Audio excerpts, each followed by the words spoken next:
Bonjour, bienvenue sur ABC Juris. Aujourd'hui, je vous présente une décision rendue par la Cour de cassation et plus particulièrement par la première chambre civile le 16 janvier 2019, décision qui intéresse le droit des étrangers.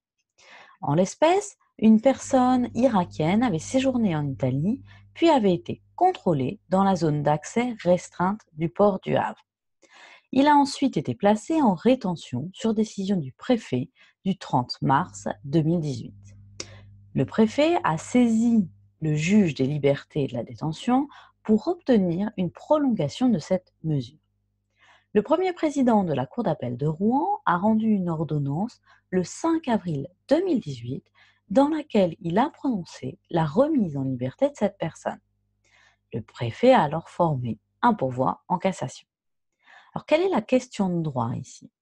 La Cour de cassation devait déterminer si le juge des libertés et de la détention peut se prononcer sur la contestation d'une décision de placement en rétention s'il n'est saisi que par le préfet d'une demande de prolongation de la rétention.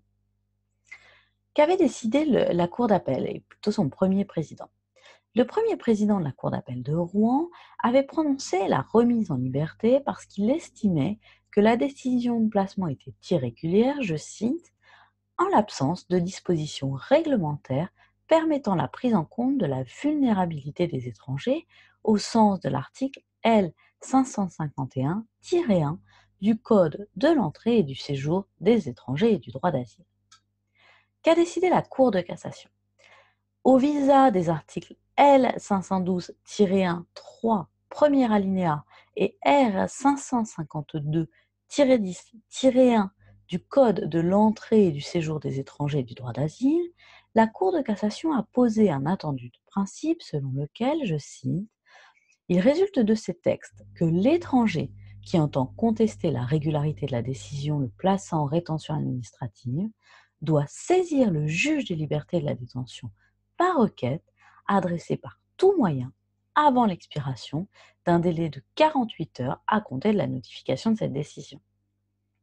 En l'espèce, l'étranger n'avait pas déposé une telle requête, le juge des libertés et de la détention n'était donc pas saisi d'une contestation de la régularité de la décision de placement en rétention.